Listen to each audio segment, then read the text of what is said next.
Thank you, Andrew, and thank you everyone for attending this morning. As Andrew mentioned, I'm director of Sheridan College's Screen Industries Research and Training Center at Pinewood. This morning's panel is about bigger, better, brighter, as was described, but it's really for us about the second half of that title. It's about enhancing the consumer experience, the audience experience. So that's the perspective that we're going to try and take in terms of the discussion here. And also to the degree that we can. I mean, the panelists come from the exhibition and technology projection side of things, but to the extent that we can talk about the filmmaker's experience and how these new technologies will have implications for both the creative side of things as far as the choices that filmmakers have, but also from a business standpoint, how it might impact content production, types of content production. We'll try and get into that also. From a general standpoint, then, we're really talking about a series of questions. I think one is what? What is the technology that we're talking about being introduced? Why, which is really the issue that with the consumer, the audience, and the filmmaker side of things, why this is being done. I mean, obviously there's a financial side of things from the standpoint of business growth, but from the standpoint of the consumer and filmmaker, why is this happening? Also the when, what's happening now, what can we expect in the foreseeable future, and maybe what's further down the pipeline in terms of technologies and their integration. And then the H that is part of all those questions is how much. Is how much is this going to cost in terms of for an audience, but also, I mean, you think of it in terms of cost benefit. What are the benefits in terms of this integration of technologies? So that's the sort of a general approach that we're hoping to take. And we're going to start by having the panelists speak a little bit about their own companies and what they're doing in terms of technology integration. And then we'll follow that up with a little bit of exchange between the panel members and then go to the audience for question and answer. So we're going to start with Paul Salvini, who's Chief Technology Officer for Christie Digital. Christie is an Ontario-based company that's one of the leading projection companies in the world. And I'd just like to have Paul talk a little bit about the technologies that are on the forefront in terms of Christie. We've heard a lot about recently at different expositions and exhibitions about high frame rate and laser technologies. So if you could speak to them to some degree, that'd be great, and any other areas that you're dealing with right now in terms of the company. Great, thank you very much, John. Christie's a great company. It's a really exciting time to be at Christie. We're a display technology company. We create all kinds of displays, and cinema is one of the parts of our business, and the one we're here to talk about today. There are a couple neat things happening in cinema in terms of future technology, and if there's one theme in all of the work that we're doing at Christie and one passion that we have in terms of the work we do at Christie, it's trying to deliver the best possible experience for our collective audiences. It's all about bringing to the audience an amazing shared visual experience. And that's why we're proud to have this year being our 12th year that we've been the projection sponsor here at TIFF, really trying to make sure that the films you see are being seen the way they were meant to be seen. And a lot of what I talk about will be about creating new freedom for filmmakers to be able to tell new stories in better ways. So the first thing I want to talk about is higher frame rate that John mentioned. And high frame rate technology has been desired for many, many years within the industry, but it just wasn't economically feasible for many years. If you had to print film, and it was very expensive to print film, printing twice as much film to be able to work at 48 frames instead of 24 frames per second didn't make economic sense. Of course, in the digital world, that's a lot easier now. In the digital world, it's a larger file, and that doesn't mean there aren't going to be production costs in terms of the increased temporal resolution that higher frame rate gets you, but in terms of distribution and exhibition, cost is no longer the primary concern. So 24 frames per second has been a standard that's been with us in film for about 80 years now, since the beginning. It was the slowest speed that synchronized with an audio track, and now we have this ability to change things, and really what that means is relaxing one of the constraints that filmmakers have had for a long time. And those constraints limited the speed at which you could move cameras, how you would set up shots, and what kinds of content that you could easily capture through film and deliver to an audience.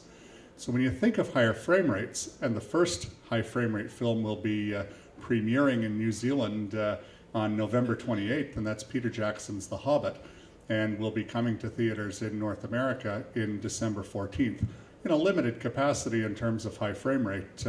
But that'll be the first film to allow audiences around the world to start to explore what this technology could mean. I've also seen examples of high frame rate applied to capturing dance, capturing live sporting events, and so we have to be really careful to say this is one more tool for the filmmaker, and it'll be really interesting over the years to see how that film gets used for, or how that technology gets used for very creative purposes. So that's the first one, is higher frame rate, and it's one I'm pretty excited about. The second technology that we've been working with is to increase the brightness levels in 3D. About a year ago at TIFF, we had a conversation. 3D Flick, York University and Sheridan held the first annual International Stereoscopic 3D Conference. And there were two issues that came up. One was the frame rate, that higher frame rate was required in 3D in order to reduce the amount of strobing and judder. And the other complaint was that brightness levels just weren't high enough, that the 3D experience was too dim. And so we were, in order for filmmakers to be able to release a film, they had to regrade these films at very low light levels, which meant they had to do, things that they didn't want to do in terms of color, contrast, etc. So for the first time, we're doing this weekend actually in Amsterdam, thanks to our new laser technology, which is now, we want to brag from a technology point of view, and the temptation is, it's the world's brightest laser projector. It's 64,000 lumens of light, but that isn't really what's important. What's important is we're able to show a 3D film at 2D light levels. In other words, if you go and see a 2D film, it looks nice and bright, the audience experience is fantastic, and the way we measure that as a technology company is in foot lamberts, and the standard is 14 foot lamberts for the audience in a 2D film. The film that we're going to be showing is Hugo in Amsterdam, and we're showing that in 3D at 14 foot lamberts, which means the projector has to be about 5 times brighter than it normally would for a 2D film. And that's going to be absolutely spectacular. What it means for the audience is seeing films the way they were meant to be seen. And what it means for the filmmaker is being able to color grade films once and pick things that are going to work in both 2D and 3D. And I think it'll be a long time before it makes economic sense for that to be rolled out to our exhibitors around the world, but it's an exciting glimpse of the path to come. And then the last one I'll just quickly talk about, because I think the exhibitors are going to want to talk about it, is how digital technology is really transforming the kinds of content that we're able to see, the amount of content, the opportunities for the creation of independent content and alternative content, and better utilization of theaters, whether they be in the grandest scale in what you see with IMAX theaters and Ultra AVX theaters, or even in the smallest scale in terms of local theater, community theaters, and really the revitalization of local small theaters thanks to digital technology. Okay, thank you, Paul. Just as a follow-up with the high frame rate, I know that you've got partnerships with different companies that involve major filmmakers. And I was wondering from if you could just sort of summarize a little bit some of the discussions that have happened with filmmakers in terms of why high frame rate. Yeah, absolutely. Christie finds it very important to work with filmmakers directly. We have 2 partnerships we're very proud of. One is with James Cameron's Lightstorm Entertainment. The other is with Peter Jackson's Weta Digital and Park Road Post. The idea there is that the projection technology represents the final end. It's the piece that the audience sees. So it's really important, if what we're going to do is allow filmmakers to capture an experience and then deliver that experience to an audience, it's really important that we work closely with the filmmakers, with camera companies, and with every piece of production technology in the pipeline so that we can guarantee that something that's envisioned to be able to be delivered to an audience around the world actually can be delivered to an audience the way it was meant to be seen. And that's why we've been working so closely. In terms of high frame rate, the excitement is around some of the constraints that get lifted. And I hinted at that in terms of things like camera moves, anything involving fast motion. in today's filmmaking world, you have to avoid those shots. There are certain shots that you just wouldn't do because they look bad. They look bad to an audience because at 24 frames per second, there isn't enough temporal resolution between one frame and the next. If things move too quickly, your eyes, it breaks that, that illusion of continuous motion, and higher frame rates allow you to have that same feeling of continuous motion with things that are moving quickly, whether it's the camera or things in the scene. And as I said earlier, that's really important when you're capturing certain kinds of events where you don't have the same level of control over where cameras are located or the speed at which action takes place. You can imagine watching World Cup soccer with a high frame rate capture and high frame rate display. Absolutely unbelievably incredible. You see detail that you couldn't see before. And in the cinema world, that even holds true for facial expression. And that's something we hadn't thought about before. And John, we were on a panel recently in Los Angeles, and Dennis Murin from Industrial Light and Magic was talking about the importance of high frame rate to capture emotion, to capture facial expressions, that some of the muscle movement in a face gets lost at 24 frames per second and is preserved at 48 frames per second.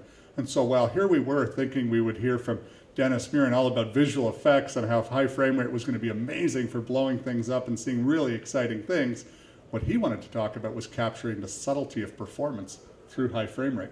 So I think it's going to be amazing, but I think people are going to have to be patient to give filmmakers time to learn the medium and to learn how to work with it, and to understand that films produced initially are going to have to be made with multiple frame rates in mind, multiple delivery formats in mind. And so you're really not able to make a film that takes full advantage of high frame rate technology, because you still need to, as a filmmaker today, be sensitive to the fact that most of the audience is going to see it in lower frame rates. I know that The Hobbit is 48 frames per second shot at and projected. What are other speeds that filmmakers are talking about? We've been experimenting with 48 and 60 as the primary speeds. I think that's mostly what has been contemplated today.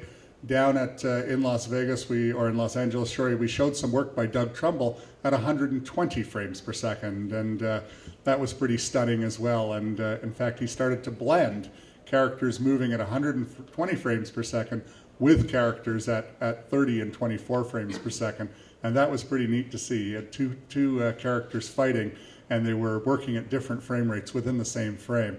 And that was pretty amazing to be able to see the difference within one frame. Okay, great. Thank you, Paul.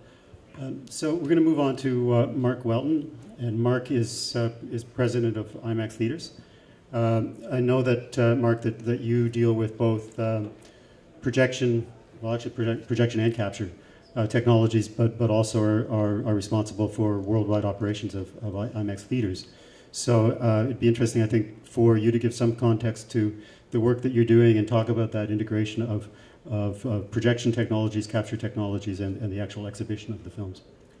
Yeah, thanks, John. I think, it really changed for us about 10 years ago when we developed what we call the digital remastering technology, or DMR, which allowed us to work with filmmakers and take their finished product, 35 millimeter release or digital release, and put it into an IMAX film. And I think that helped provide our exhibitor partners with product. But then the biggest thing came along, I think, about 4 years ago when we developed digital technology, and I'll come back to that in a second. We really IMAX has always been at the forefront of technology, innovation, and being the best movie-going experience possible. We really have four kind of pillars we look at, and one is your partners. And I'm lucky today because I'm here with two partners that are very important to us. Christie's part of our technology, projection technology, which I'll get to in a second. But we've been partners over the last 4 years since we released our digital technology. Dan has been partners with IMAX for years. Cineplex and IMAX. We have, I don't know how many now, but in the teens or 20. Anyway. Yeah, 15 theaters with Cineplex. So I think the first thing is we want to be with good partners. And on the exhibitor side, we believe that we don't want to be on every corner. We believe that IMAX should be an event, should be a special thing. So I think we want to be in the best complexes with Cineplex. We want to be the biggest screen in the complex and be a premium movie-going experience. So I think our first thing is our partners. The second thing we look at is, we've patented a long time ago the design of the theater. And so it allowed us to go into, with Cineplex or other partners, we'd go in and take the biggest box in the complex, and we design it so that we move the screen forward. We take out some seats, move the screen forward, and basically the screen would go floor to ceiling, wall to wall, so that your whole peripheral vision would be encompassed, so that you're in the movie, so that when you go to the IMAX movie, you feel like you're in the movie. We have our new brand. We did brand refresh about 6 or 7 months ago, and with all the superhero movies coming out this summer, we said you can watch a superhero or you can be a superhero in IMAX. And I think if people have gone to The Dark Knight at the Scotiabank Theater, Cineplex Scotiabank Theater, they'll realize that they were in the movie. So I think the technology was the second pillar, and that was from designing the theater, having the screen. We tilt the screen forward. We curve it so that your whole peripheral vision is covered. The third thing is the technology, and again, partnered with Christie. We're the only dual projector company on a mass basis to roll out. Talking about foot Lamberts, our 2D actually is 22 Lamberts. So where the standard in the industry is 14 Lamberts, the IMAX system produces 22 Lamberts.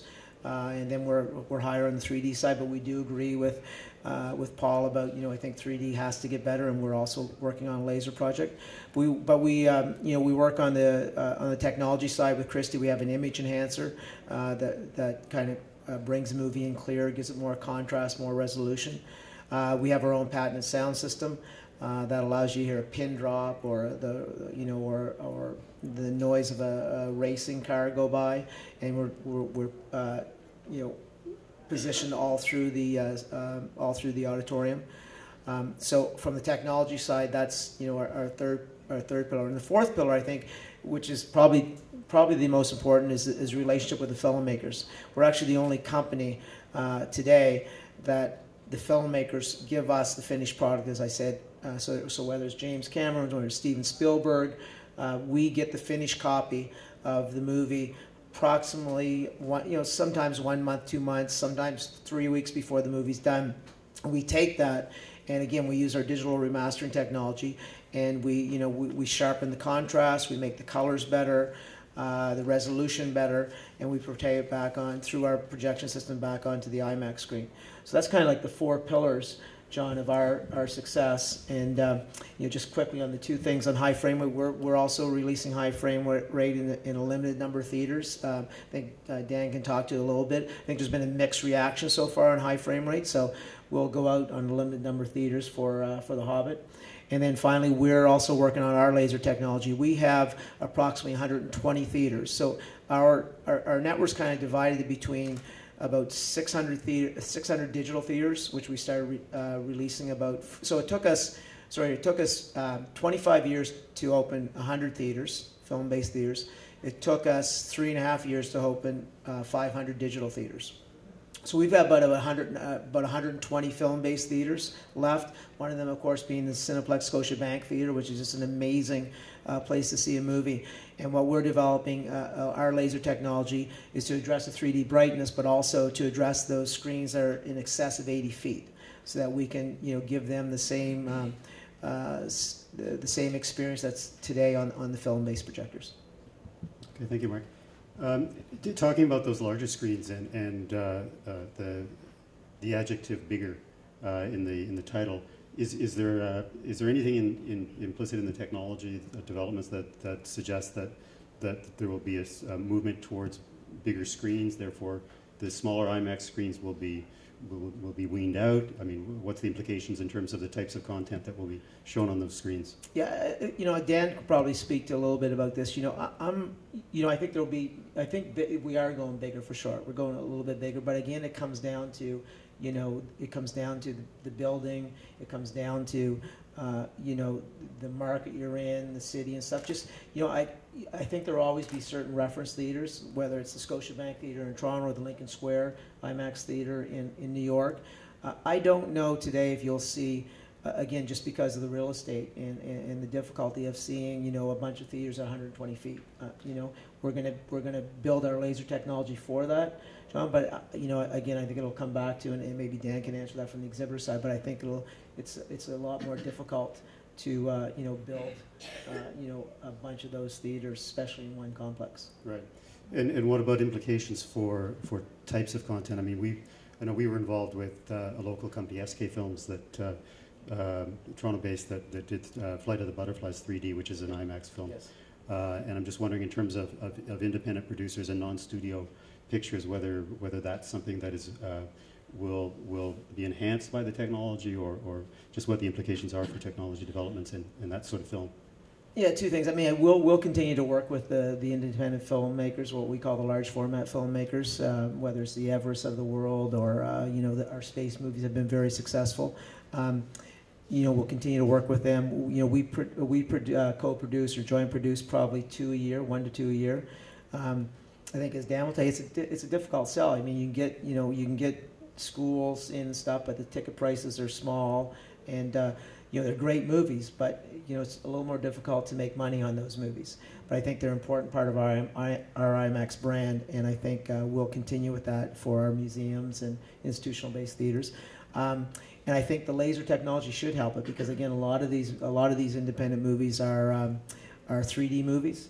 And again, you know, the laser technology will allow it to, you know, have brightness levels like our IMAX film projectors, which are in the 12 and 14 Lambert phases.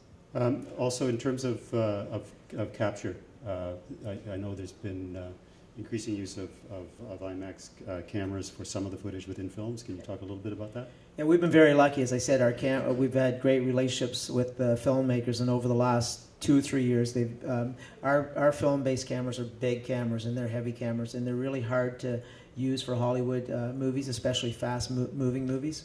However, we had Christopher Nolan, who loves IMAX, saw his first IMAX movie at 6 years old, and he really believed in IMAX. I think because of him, on the second Dark Knight, the first 20 minutes of the bank scene, if people are familiar with it, with the Joker and stuff, that was shot with IMAX cameras. And if you went to the Scotiabank Theatre, you'd see, like, it blew you away. And so the last, you know, because of him, you know, people are using our IMAX film cameras, and we're doing a lot of work behind the scenes to make them smaller, you know, make them more easy to use for Hollywood movies. And you know, we saw Mission Impossible. Everyone had a chance to see Mission Impossible. They used about 20 minutes again when he was climbing the tower. That was in IMAX. So you know, we're using that more. The filmmakers want to make it an event. They want to use the IMAX cameras for that, and it allowed us, actually, we opened the movie 5 days early in IMAX and in other premium format theaters, so we got the movie because of our cameras 5 days early. And then finally, with Christopher Nolan, The Dark Knight that just ended, he actually used the IMAX cameras for the longest ever. He used it for about an hour and 20 minutes. So I think it's actually you know, one of our research and development efforts to continue that and probably move. We got the 2D film camera, but if we can move to a 2D digital camera that provides the same results, I think that's our next objective. Great.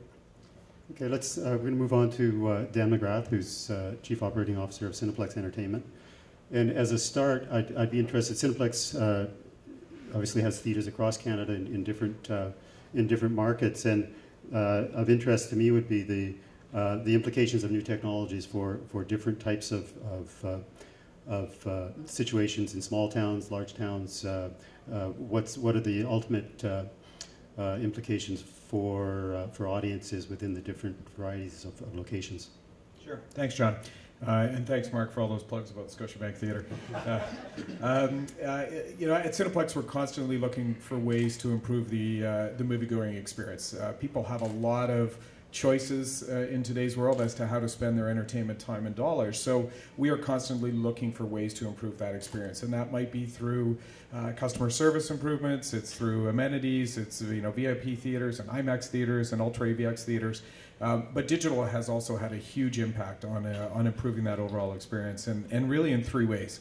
Digital, first of all, significantly improves the quality of presentation. So whether you're watching a movie on opening night or 3 or 4 weeks later, you're seeing the same quality. There's no longer scratches. There's no longer, bad splices. It was actually funny, if anybody saw, I saw 2 movies, the opening night movie and I saw last night's movie. I think it was actually at the beginning of last night's movie of Argo, that although it's being shown in digital and fantastic quality with using a Christie projector, they actually have inserted specs at the beginning of the movie on the opening scenes to give it that sort of older look and a film look, which are clearly added in by the filmmakers to give it a little bit older look because they're not part of the movie. But presentation quality is fantastic in digital, and digital itself has just had a huge improvement, and Cineplex is a big supporter of Christie. We've got about 1,300 Christie projectors across our circuit right now. We're pretty much 100% digitally converted. The second thing that digital has done is provided the opportunity for digital 3D. There are lots of people who love 3D. There are lots of people who don't like 3D. I think the industry has taken a while to figure out what movies are the best movies to be made in 3D and which are which shouldn't be made in 3D. So filmmakers have come a long way in the last couple of years on figuring out where 3D enhances that overall consumer experience. So digital from that perspective has been fantastic for us to at least provide the opportunity for people to see something different than what they can get in the home.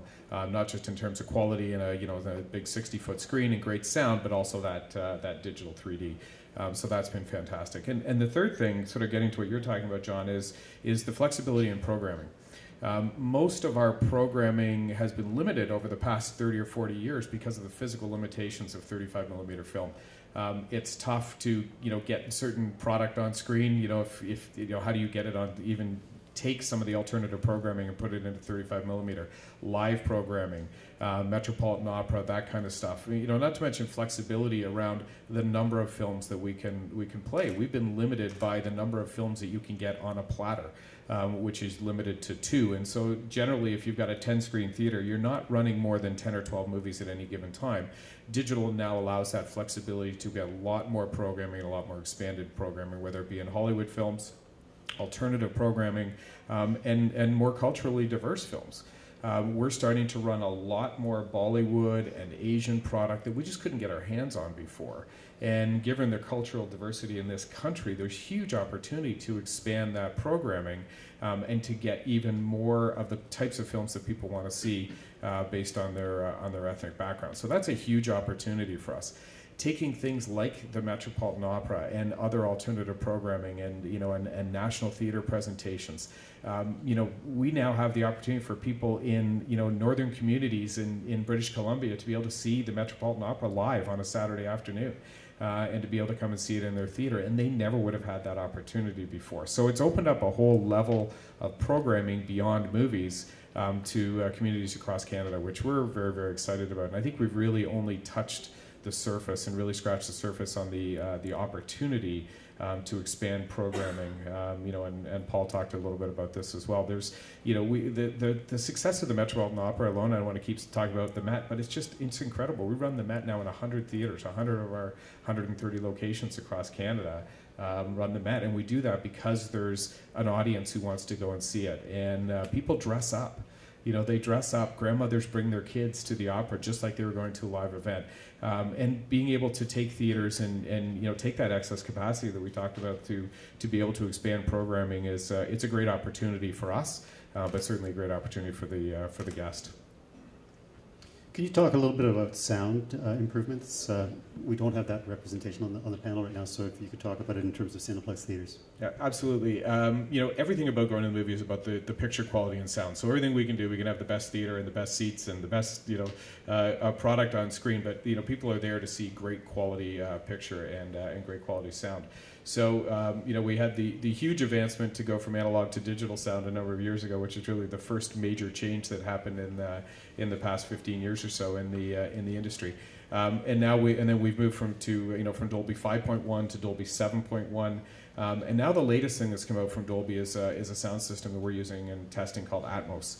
And what's really exciting about Atmos is, not only moving from 7.1, which is a huge improvement in sound quality, but what the Atmos system does, and I'm getting way out of my depth here because unfortunately the gentleman from Dolby isn't on the panel, so I don't want to get too technical because I'm not that technical person. But what it does is it significantly expands the opportunity for filmmakers to get discrete channels of sound beyond those strings of speakers. If you had a right channel on the side of the auditorium, every single speaker would have exactly the same sound coming out of it. What Atmos does is it adds the number of speakers behind the screen, side of the screens, or side of the auditoriums, and also in the ceiling, and you can get up to 64 discrete sound channels. And so it's an incredibly immersive experience, and we've just installed it into one of our theaters at the Silver City Yonge and Eglinton, and our Ultra AVX screen. It's one of only about 25 that are installed around the world right now. And as Dolby expands this technology and continues to enhance it, it's going to have a significant improvement, probably the biggest change that we've seen in sound technology in a long time, and certainly something that's far beyond what people can get at home. Okay, thanks. One of the adjectives that's used in the description of the program here is interactive, and I'm curious. I was at one of your theaters, and there was the smartphone interaction with the cinema screen, and I'm wondering what you're looking at in terms of developments in that area. Yeah, there's a lot of talk about people pulling out their cell phones in theaters, and should you allow it, and should you be blocking signals. The simple reality is, you have to recognize what's happening in today's world, and people are going to pull out their phones, and hopefully we do everything we can to discourage them from pulling out their phones during the movie and taking away from that movie-going experience. But before the movie, the simple reality is people are going to be pulling out their phones and texting and talking to each other, and sometimes texting to the person who's sitting right beside them. If you have teenage kids, you know how that's what they do. They don't speak to each other; they just text each other. So what we've done is we've been working with a Canadian company called TimePlay to really leverage that interactivity and recognize that if people are going to have their phones out, there's probably an opportunity to expand the experience.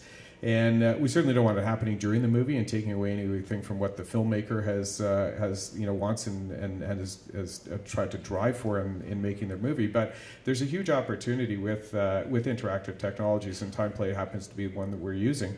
And it's great. It's got a bit of an advertising component to it potentially, but right now what we're running is purely a gaming experience. Something called Power Play. It allows the guests to interact with the screen and earn prizes and compete with each other and get their scores up on screen. And we've just had a fantastic response from people to that experience. So how interactivity moves down the path as time moves on will be very interesting to see. There's certainly been talk about taking certain auditoriums and making them interactive auditoriums, and maybe somehow building that right into the movie itself. Again, don't know where that's going to go, but there's certainly as gamification expands within society and interactivity, there's big experiences and opportunities to expand the experience overall. Great, thank you. In terms of IMAX and sound, what sort of developments are we looking at? Well, again, we continue to evolve our sound. We're now at 8.1.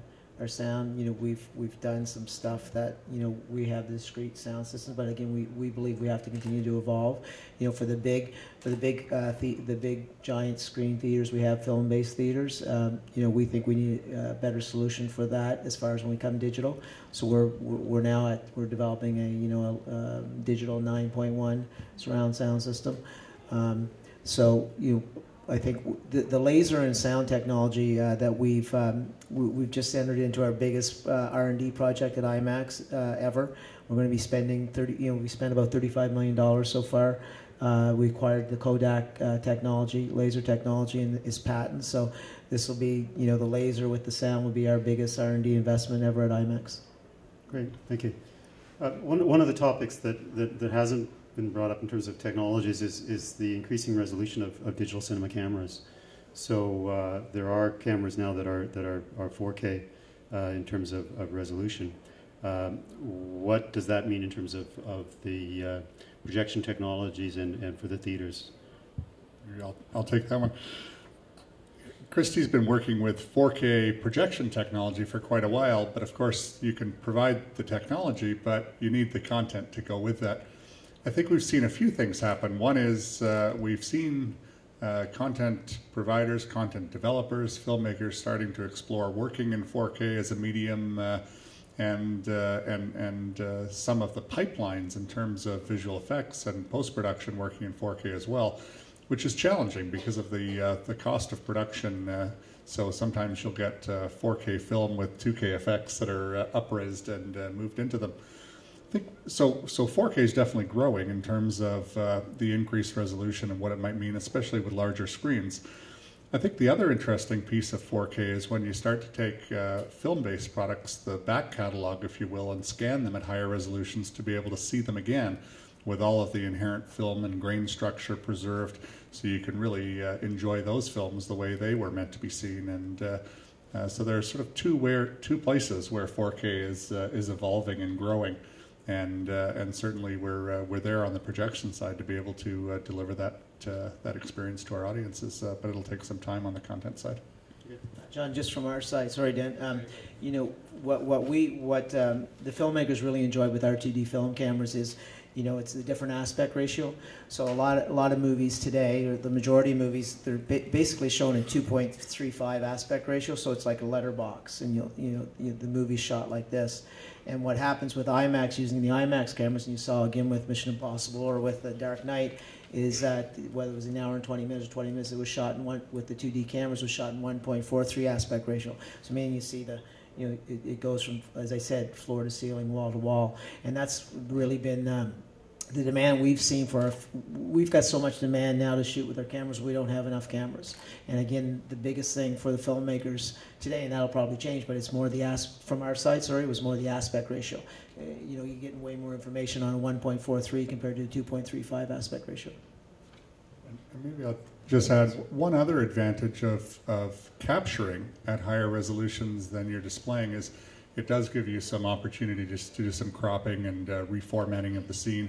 And when you are working with multiple formats, and that's a key consideration, the more flexibility you have, the more resolution you have there, the more you can retarget the same content onto different aspect ratios, different things. So certainly from a capture side, you want to be working with capture technology that has a higher resolution than when you ultimately hope to deliver to your audience.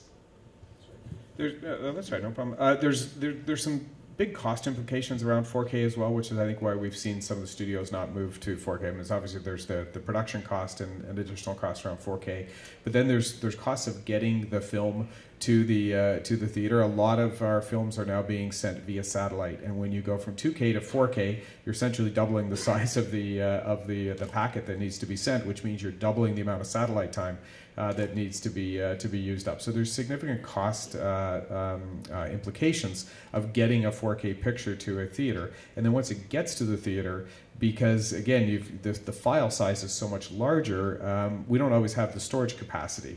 We have lots of storage capacity for 2K films, but if you had every film in 4K capacity, we may not have the storage capacity at the theater in our servers, at least today, to handle that. Then it comes back to, is the quality that much better, and does the consumer really recognize the difference between 2K and 4K to justify all of those costs? And well, 4K is certainly better. There's no question about it. Anybody who's seen side-by-side 2K versus 4K, it's a better quality. Is it that much better to really justify all those costs? Which is why I think we're starting to see some of the filmmakers, and again, I don't want to talk for filmmakers, but moving a little bit more to higher frame rate as opposed to 2K versus 4K resolution. Probably something Paul could expand on a little bit more, whether or not that's the movement instead of the move to 4K. Yeah, definitely. When we talk about resolution, when we go from 2K to 4K, that's the number of pixels horizontally. So 4K has a lot more pixels, so 4 times the pixels on the entire frame. But the challenge there is if you don't increase the frame rate when you're being presented with a very, very crisp image, and then things move in that image, it can actually be more disturbing than seeing a 2K image or a degraded image with motion. So the ironic thing is that high frame rate is a nice gateway to allowing the better creative use of higher resolutions and kind of as a prerequisite. And I know James Cameron, in a lot of his discussion on high frame rate versus 4K, talks about we have to fix the frame rate before we move up in resolution, because the two are not independent. They really are. They are really interrelated. And a neat way to think about higher frame rates is to think about it as higher resolution, in the sense that it's higher temporal resolution. It's higher resolution over time, more pixels over time. And so a high frame rate film gives you that added detail, that added clarity where it really matters, which is being able to see things that are moving. And whether that's all of the content because the camera's moving, or whether that's movement within individual actors and characters on screen, that's the kind of resolution we actually want. If you're looking at a motion blurred image, it really doesn't matter whether it's at 2K or 4K, you still can't see the details. So that's the critical thing. Let's add the resolution where it matters, and at this time, as Dan suggests, it's absolutely temporal resolution that trumps spatial resolution.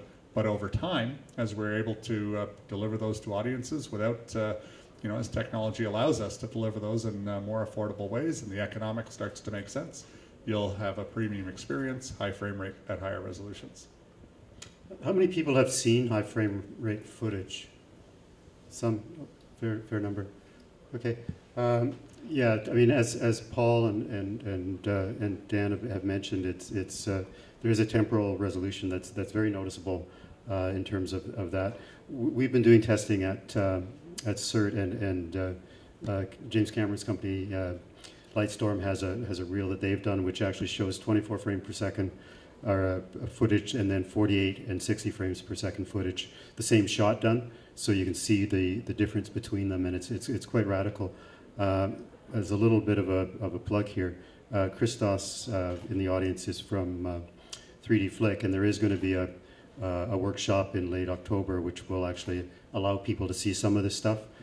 So there will be information about that on 3D Flick website if people are interested afterwards in getting information. But we can talk about that during the question period. Before opening it up to the audience, I just had one question, Dan, about 4D. In terms of that, if you could just explain a little bit about some of the stuff that Cineplex is doing in that area. Sure. So the concept of 4D is how do you go beyond that, the 3D presentation to one more element that potentially adds to the overall experience. And one of the things we are doing is working with a Canadian company called D-Box, which takes that will take that fourth dimension of the presentation with a motion sensor seat. It's not for everybody, but the technology really is quite fantastic. One of the things I think is really amazing when we start to think about it, is I was talking to John about this outside, is that all of the technologies that we're using are Canadian companies, and these are leading technologies in Canada. As far as I'm concerned, Christie has the best digital projectors in the world. There's not a lot of digital projector companies in the world, first of all, and Christie is by far the best. We've got IMAX with the best presentation quality in the world as a Canadian company. D-Box is the best motion seat that I've seen out there, which is a Montreal-based company, and then the best interactive technology that I've seen through a Canadian company called TimePlay. We happen to be Canadian. We're not using these companies just because they're Canadian. That's certainly part of it, but it's because they're best in class as well, which I think is pretty cool. So a bit of a sidebar on that, but it is, again, it's one of the benefits of digital. Because of digital technologies, you can have a motion sensor seat like a D-Box. Again, we're not going to put it in 100 theaters, and we're not going to put it in thousands of screens across the country. But there's certainly an opportunity for those people who do want to have that extra experience to be able to incorporate technologies like a D-Box and motion sensor, which can only be done because of the digital film and digital technologies that are out there. Okay, thanks. I'd like to open it up to the audience now. There are microphones that will be given to people, so if you could wait until you get a microphone before you ask the question. And gentleman back there. Hello. Thank you again for speaking on this panel. I'm just curious about global trends, and perhaps Paul and Mark can just talk about sort of destinations around, territories around the world that you're seeing the greatest growth in terms of the number of theaters, which I think has changed just because digital projection has greatly reduced the cost of projecting a film. And also, Dan, maybe you can speak on just what you observed that has surprised you in terms of the movie-going experience in other countries that you may not have thought that's a really unique system that maybe only works in that territory, and why that's really different from the Canadian. Because I think In North America, we're used to having reality a lot of space, except for maybe places like New York or Toronto. But in a lot of other countries where real estate is a premium, you know, having massive theaters becomes quite a challenge. So, you know, maybe you can address some of what you've seen around the world that has generated interest for you guys. So, yeah, maybe I'll start and say, you know, Christie's definitely a global company. We've seen a tremendous amount of growth outside of North America, partly because North America was so early to move to digital technology and to convert theaters. As Dan says, he's got 1,300 screens that are almost all digital now, and so there's not much room to see conversion there. Around the world, we're definitely seeing in the growth markets in China and India and in Brazil, we're seeing rapid adoption of digital technology and changes in both creating premium theater experiences as well as conversion at regular theaters. Part of that is the price of digital coming down and making things more affordable. Part of it is the availability of content that we've talked about, regional content, local content, easier access to content, and that helps smaller theaters as well. I think the biggest growth area is the idea of the community theater coming back, theaters in very small towns and areas, places that wouldn't support full Cineplex, multiplex, or an IMAX theater, but might support a small independent theater that really becomes a community resource, like a swimming pool or a beach or a cafe. It's a place for the kids to go, and that's where we're seeing a fair bit of growth as well because of that kind of technology. I think from our side, you know, we're in over 50 countries now, but our biggest growth has been China. We developed a relationship with Wanda Real Estate, which is the biggest real estate company in the world. We signed a deal with them last year for 90 theaters, and I think we're going to continue to do more business with them. So China's been a big growth market for us. It's taken a long time. We started our relationship process and back about 10 years ago. We just established a subsidiary in China last year. So, you know, we see growth in a lot of places. Russia's really big for us. We're starting to see it in South America. But China for us is, you know, really our big growth story at the moment. We're lucky enough that the World Trade Organization, there's a limited number of Hollywood movies that can come into China per year.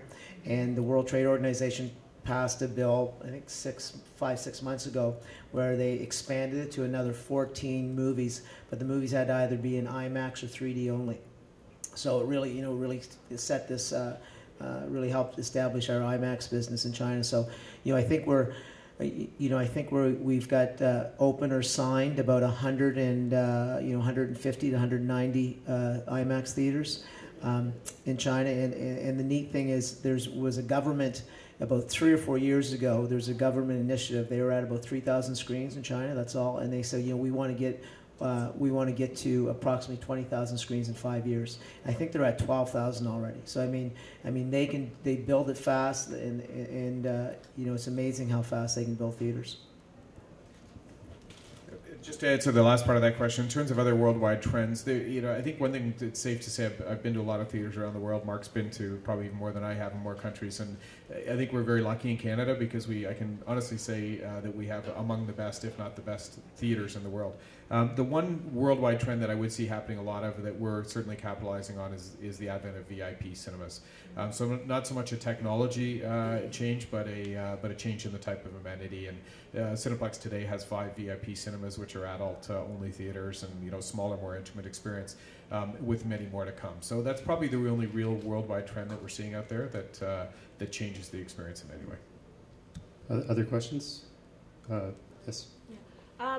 I have a company in New York. We're opening a chain of boutique cinemas, and the first one is very boutique. It's about 30 feet deep, 12 feet wide, very small cinema where people will be coming to experience films that reflect global black culture.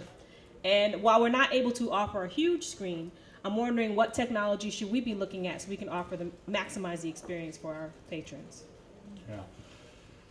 One of the technologies we've come out with is Christie Solaria 1 product, which is targeted exactly at that market where you're having a very small, intimate theater environment. We have a new sound product called our SCA 3D that it just drives a new economic level for small independent community theaters to set up at very, very low cost and yet still have access to Hollywood content and rights managed content. And maybe that's something we haven't talked a lot about, but the preservation of the integrity of intellectual property through in the digital world is very, very important, and obviously something critical to Christie. And so being able to provide technology that not only delivers the great picture, but preserves those intellectual property rights that's required if you're going to be delivering first-run content. So we have a product targeted specifically for that market, and again, it's tied to the earlier question as well.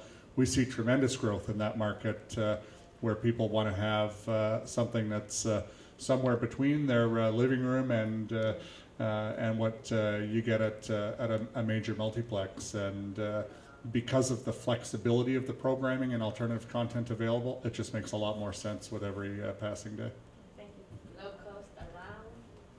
I don't have prices, but I think Mark could maybe help out that way. But you know, sort of in the half or a third of the price you would normally pay today for digital cinema technology. Other questions? Yes? This is for Mark. I was wondering what the cost differential between shooting on an IMAX camera versus a regular camera would be. We have a film-based office down in Santa Monica that's run by, I'm president of theaters, president of IMAX, so I don't know the exact amount. I do know it's more expensive to shoot it, and again, it's more difficult. It's, again, you have to, the motion is really difficult when you're carrying around these big projectors to do a motion scene and stuff like that. So it's more expensive. I couldn't give you the exact cost differential. Then again, when a Chris Nolan comes to you and says, we want to do an hour and 20 minutes with your IMAX cameras, he's getting a pretty good fee from us to use our cameras. So there's not much of a rental fee there. But for sure there'd be an increase. I just couldn't give you the exact amount. Other questions? Yes? I'm not sure who. One of you mentioned that there was a mixed reaction to the increased frames per second, and I know specifically regarding the Hobbit test footage, there were some negative comments. I'm wondering if any of you could comment on what the reasons for that might have been, and if anything needs to be done to adapt to these possible issues.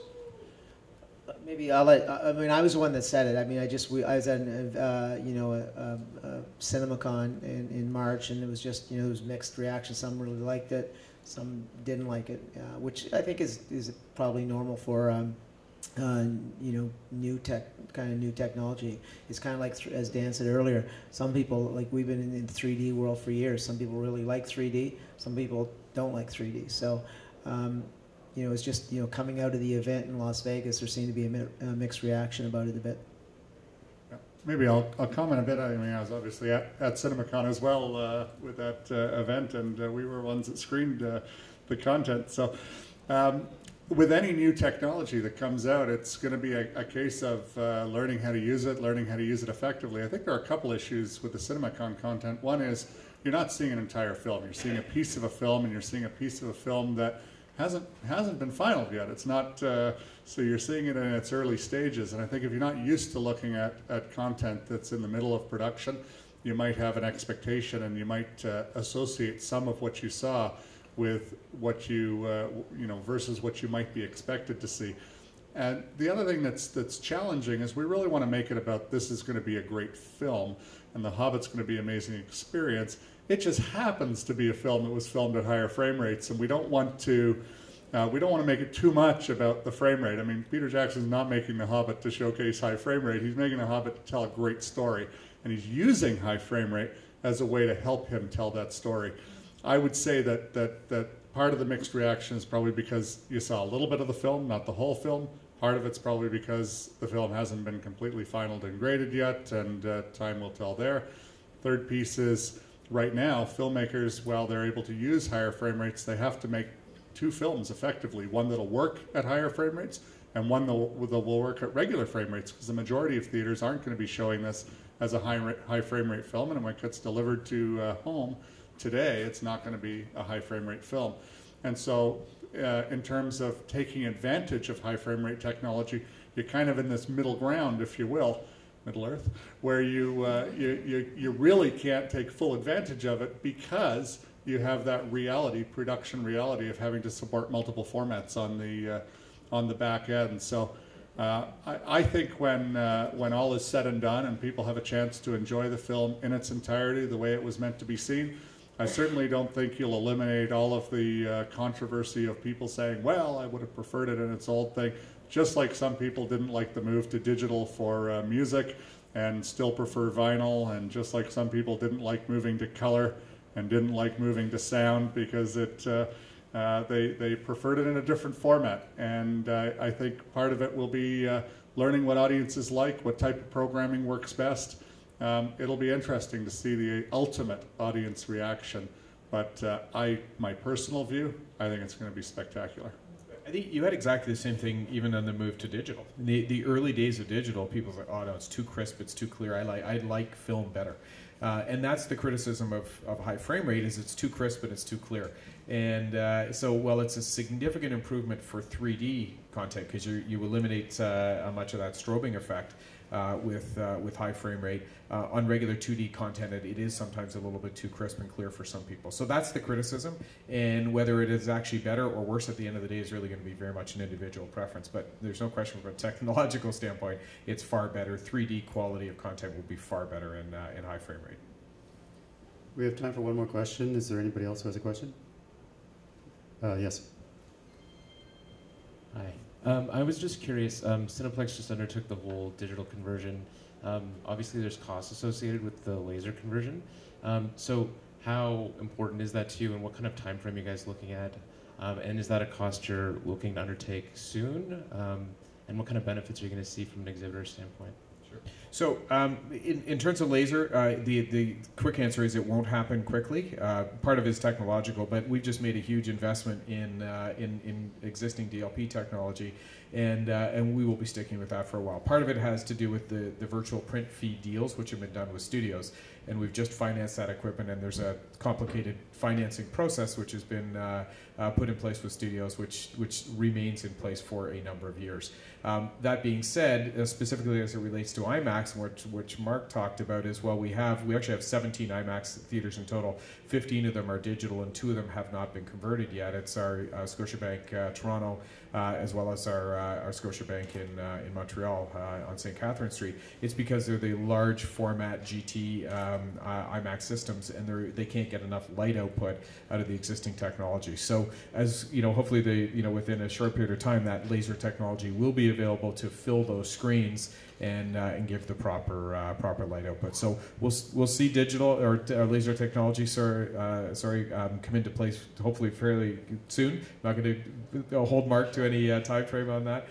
Within those 2 particular locations, as laser technology becomes more in the marketplace, cost effective, and is actually even approved because you can't use it in the U.S. right now, then we'll start to see new builds potentially with laser technology. But you won't see a massive retrofit to laser within the majority of the Cineplex circuit anytime soon. Are there any other benefits other than light output though? I'll just be quick on that. Yeah, absolutely. There are a number of benefits of laser technology beyond that one being the potential for higher dynamic range, increased contrast, and things like that. So there are definitely some advantages. And also because laser is a solid state technology, you don't have lamp failure issues, you don't have lamp change costs.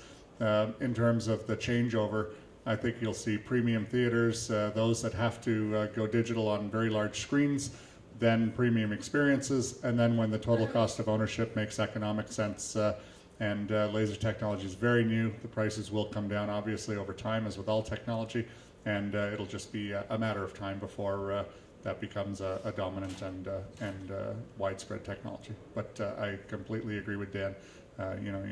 If you want to see laser projection anytime really soon, hop on a plane quickly and get to Amsterdam and see Hugo in 48 hours. Okay, thank you. We need to wrap it up, but maybe time for some questions with panelists after if they have a little bit of time. But Just as a follow-up to the high frame rate, there is an ongoing discussion among filmmakers in terms of what are the choices that are possible for different footage. So people are still experimenting with frame rates, the 48 versus 60. Hobbit was done at 48, but part of that choice was made based on what they could foresee as being available to be able to display it. So there still is discussion about what frame rate makes the most sense. There's also experiments being done in terms of shutter angle, which will increase the motion blur. The higher frame rate means that you've got less motion blur. So people are experimenting with different shutter angles, higher shutter angles with the higher frame rate. So there's discussions and experiments that are being done by filmmakers and companies around the world right now, and that's ongoing. And again, there will be a workshop October 30th that will be run by 3D Flick that there'll be more information about that Christos, who's in the audience, can talk to people about afterwards. I want to thank our panel members, Dan and Mark and Paul, for coming and also for sharing their information about technology developments and how it impacts the filmmaker as well as the audience. And I also want to thank the audience here for coming out and listening. Thank you.